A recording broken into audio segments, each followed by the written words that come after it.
बिस्मिल्लाहिर्रहमानिर्रहीम। अस्सलाम वालेकुम नाजरीन, मैं हूं जमशेद अंसारी। नाजरीन, आज 27 सितंबर 2020 है और आज की इस वीडियो में हम दो मौज़ूआत का अहाता करने की कोशिश करेंगे। पहला मौजू तो ये कि शहबाज शरीफ साहब ने अपनी जान बचाने के लिए, अपनी गर्दन बचाने के लिए मौलाना फजल रहमान साहब की तारीख़ पैदाइश में ही तरमीम कर डाली है। शहबाज शरीफ साहब ने मौलाना फजल रहमान साहब की तारीख़ पैदाइश में तरमीम व तहरीफ कर डाली है। वो कैसे, उसकी तफसील आज की वीडियो में मैं आप लोगों की खिदमत में पेश करूंगा। और दूसरा ये कि प्रोफेसर डॉक्टर एहसन इकबाल जो ख़ुद को कहलवाते हैं, उन्होंने नवाज शरीफ साहब के बयानिए से अमलन खुद को डिस्टेंस कर लिया है। उसका भी अहवाल मैं आप लोगों की खिदमत में पेश करूंगा। चुनाचे पहली खबर की तरफ बढ़ते हैं नाजरीन, और वो खबर ये है कि अपोजिशन की सियासी जमातों ने आल पाकिस्तान डेमोक्रेटिक मूवमेंट का जो सरबराह है मौलाना फजल रहमान साहब को मुकर्रर कर दिया है। इसका बाकायदा जो ऐलान किया कि आल पाकिस्तान डेमोक्रेटिक फोरम की जो सरबराही है वो मौलाना फजल रहमान साहब के सुपुर्द कर दी जाए, इसका ऐलान शहबाज शरीफ साहब ने किया। और शहबाज शरीफ साहब ने ऐलान करते हुए एक डंडी भी यहाँ पे मार दी है, और वो ये कि चूंकि मौलाना फजल रहमान साहब मुझसे 2 साल उम्र में बड़े हैं, मुझसे बुज़ुर्ग हैं, उम्र में बड़े होने के नाते और बुज़ुर्ग होने के नाते इस तहरीक की सरबराही जो है वो मौलाना फजल रहमान साहब का इस्तेहकाक है। एक तो शहबाज शरीफ साहब ने ये बहुत बड़ी जो है ना एक डंडी मारी है, और अपनी गर्दन बचाने के लिए ही ये जो है उन्होंने ये एक नया खेल खेलना शुरू कर दिया है। वो तफसील तो खैर अब आगे आ जाएगी। पहले तो ये देख लें नाजरीन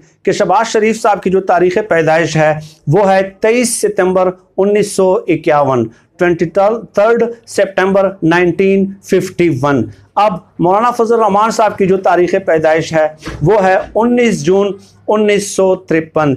यानी मौलाना फजल रहमान साहब जो है वो शहबाज शरीफ साहब से 2 साल छोटे हैं, लेकिन शहबाज शरीफ साहब चूंकि खुद इस तहरीक की क़यादत संभालना नहीं चाहते थे, इसलिए उन्होंने एक नया जवाज़ जो है और एक नई दलील जो है अपनी जहनी इख्तिरा से घड़ना जो है वो मुनासिब समझा। नाजरीन, इससे पहले 1.5 महीने पहले मैं एक वीडियो तफसील के साथ कर चुका हूं, और उसमें चंद गुजारिशात आप लोगों की खिदमत में पेश कर चुका हूं कि 1.5 माह पहले बिलावल भुट्टो जरदारी साहब और शहबाज शरीफ साहब की मुश्तरका प्रेस कॉन्फ्रेंस थी इस्लामाबाद में। उसमें बिलावल भुट्टो कहते हैं कि हम जो सियासी मज़ाहमती एहतजाजी तहरीक शुरू करेंगे तो उसकी क़यादत शहबाज शरीफ साहब करेंगे।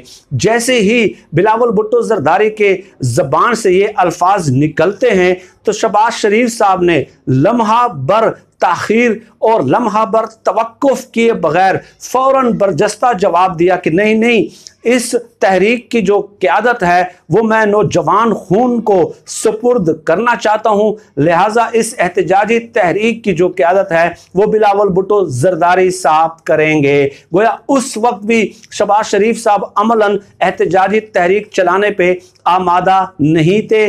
और अब मेरा शहबाज शरीफ साहब से एक सवाल है कि आपने तो उस वक्त जो है ना इस एहतजाजी तहरीक की जिम्मेदारी जो है वो बिलावल भुट्टो जरदारी के कांधों पे डाल दी थी, और वो वीडियो क्लिप्स बाकायदा मौजूद है जो कि मैंने अपनी एक वीडियो में आप लोगों की खिदमत में पेश भी किया था। तो क्या बिलावल भुट्टो भी आपसे 2 साल बड़े थे? नहीं। असल मसला ये है नाजरीन कि ये जो आल पार्टीज कॉन्फ्रेंस का इनेकाद हुआ है इसकी सरबराही करनी थी नून लीग ने, लेकिन शहबाज शरीफ साहब के रवैये की वजह से और नून लीग के जितने भी सीनियर रहनुमा यहाँ पे पाकिस्तान में जिसमें खुद मौजूद हैं, उनके रवैयों की वजह से चूँकि वो इस तहरीक की क़यादत करने पे आमादा नहीं थे, तो लिहाजा पीपल्स पार्टी ने जो है ना ये जिम्मेदारी अपने कंधों पे उठाने का फैसला किया और आल पार्टीज कॉन्फ्रेंस की जो है वो सरबराही जो है ना वो अपने ज़ेरे क़यादत कंडक्ट कराई। तो ये है इनका हाल नाजरीन कि मौलाना फजल रहमान साहब को एक बार फिर इन्होंने आगे कर दिया है। अब सवाल ये होता है, ये पैदा होता है नाजरीन कि नून लीग के जो चंद वफादार हिमायती सहाफ़ी और एंकर्स हैं उनके भी ट्वीट्स मेरे सामने अभी भी मौजूद हैं। वो पता है क्या कहते हैं کہ शहबाज शरीफ साहब ने और अपोजिशन की सियासी जमातों ने मौलाना फजल रहमान साहब को इमाम मुकर्रर ही इसलिए किया है ताकि मुक्तदी किसी भी वक्त पीछे से भागना चाहें और खिसकना चाहें तो उनके लिए मैदान हमवार हो, क्योंकि इमाम तो डेफिनेटली इमामत करा रहा है, ठीक है, तो वो तो जो है ना राह फरार इख्तियार नहीं कर सकता, लेकिन मुक्तदियों के लिए ये ऑप्शन मौजूद रहे कि वो किसी भी वक्त खिसकना चाहें और भागना चाहें और राह फरार इख्तियार करना चाहें तो उनके लिए एक ऑप्शन बहर सूरत जो है वो मौजूद रहे, अवेलेबल रहे। तो ये इनके हालात हैं अपोजिशन की सियासी जमातों को कि अब मौलाना फजल रहमान साहब को, एक ऐसे शख्स को जो कि अपने ही हल्के से मुस्तरद शुदा है, रिजेक्टेड है, ठीक है, तो उसको जो है ना इस तहरीक की जिम्मेदारी उसके कांधों पे डाल दी है और अब मौलाना फजल रहमान साहब को इमाम बना के वो आगे करते रहेंगे। मौलाना फजल रहमान साहब गरजते और बरसते हुए नजर आएंगे और मुक्तदी पीछे हाथ बांध के खड़े होंगे। ये भी दुनिया की एक अलग तर्स की जमहूरियत है और इस किस्म की जमहूरियत की कोई मिसाल नहीं मिलती कि एक शख्स जो कौमी असम्बली से बाहर हो और जिसका इस पार्लियामेंट की कानून साजी में कोई मुतहर्रिक और कोई किरदार हो ही ना, उसको इस तारीख की जिम्मेदारी भी सौंप दें और साथ ही साथ वही शख्स 162 इलेक्टेड मेंबर्स को इस्तीफा देने पे जो है वो इंसाइट कर रहा हो। ये एक अलग जमहूरियत है जिसके लिए शायद एक अलग तारीख लिखनी पड़ेगी। अब आते हैं नाजरीन, एक तो मैंने बता दिया कि शहबाज शरीफ साहब चूंकि खुद क़यादत करना नहीं चाहते थे और मुक्तदी बन के वो पिछली सफ़ों से भागना चाहते थे और अपने लिए एक रास्ता जो है ना और एक ऑप्शन जो है वो बरकरार रखना चाहते थे, इसलिए उन्होंने जो है ना मौलाना फजल रहमान साहब को आगे कर दिया। अब एहसन इकबाल साहब ने एक इंटरव्यू दिया और उन्होंने उस इंटरव्यू में ये कहा नाज़रीन, एक निजी टीवी चैनल को इंटरव्यू देते हुए, कि नवाज शरीफ साहब की जो तकरीर थी वो उनकी ज़ाती राय थी। क्या आपने कभी आज तक पूरी दुनिया की तारीख में ये पढ़ा है कि एक जुमात का सरबराह है, लीडर है, जिसकी वजह से ये आज तक इलेक्शन लड़ते रहे और इलेक्शन जीतते रहे हैं और मिनिस्टर्स रहे हैं उनके ज़ेर सरबराही और ज़ेर क़यादत हुकूमत में, तो वो ये कहे कि मेरे लीडर का जो बयान है वो उनका ज़ाती बयान है, नाज़रीन ज़ाती बयान है। तो इससे आप लोगों को जो है ना आज तक इनकी हकीकत क्या इस किस्म के बयानात के बावजूद भी आप लोगों पे मुनकशिफ नहीं हो सकी।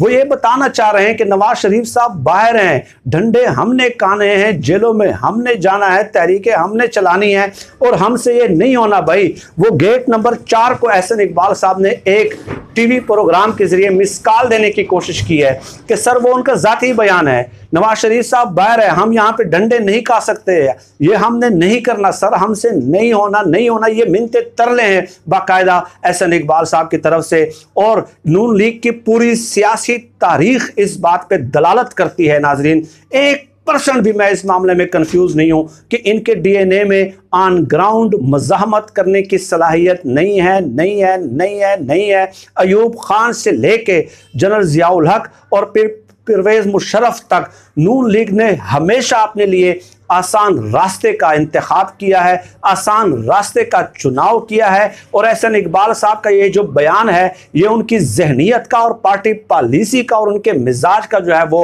अकास है, इसको मामूली लेने की ज़रूरत नहीं है। और सुनने में ये भी आया है कि मरियम नवाज साहब ने प्रोफेसर डॉक्टर एहसन इकबाल साहब की खूब किंचाई की है और उनको खूब झाड़ पिलाई है। उसके बाद प्रोफेसर डॉक्टर एहसन इकबाल साहब जो हैं वो वजाहतें देते हुए नज़र आते हैं। ये है इनकी हालत। और जो हामिद मीर है, मुजीबुर रहमान शामी है, सलीम साफ़ी है, इसके अलावा दूसरे साफ़ी हैं, इन बेचारों के गले बैठ गए इनको नज़रियाती बनाते बनाते बनाते। लेकिन इनके अंदर जब वो बाई इंस्टिंक्ट वो जो है ना मज़ाहमत के जरासीम मौजूद ही नहीं है तो वो कहाँ से आएंगे बताएं ना। अपने एनर्जीज़ और तवानाइयाँ और अपनी सलाहियतें इन लोगों ने ज़ाया कर दी और उनको जंग लगा दिया और बदनामी अपने जो है ना नामा आमाल में भी लिख दी और कौम इन लोगों से, इन साथियों से अब नफरत भी करने लगी है, इनका नाम तक भी नहीं सुनना चाहती। लेकिन आज तक वो इनको जो है ना मज़ाहमती नहीं बना सके और ना ही कभी ये बन सकेंगे। मैं भी इधर हूँ पाकिस्तान में, नून लीग की पूरी तारीख एक एक दौर के वाक़यात में आप लोगों की खिदमत में पेश करूँगा, इसलिए हम कभी कंफ्यूज नहीं होते और ना ही आइंदा इंशाल्लाह कभी कंफ्यूज होंगे। और मैं बार बार इस बात का यादा करता रहूँगा कि ना खंजर उठेगा ना तलवार उनसे, ये बाजू मेरे आजमाए हुए हैं। आज के लिए इतना ही। पाकिस्तान जिंदाबाद। अल्लाह हाफिज़।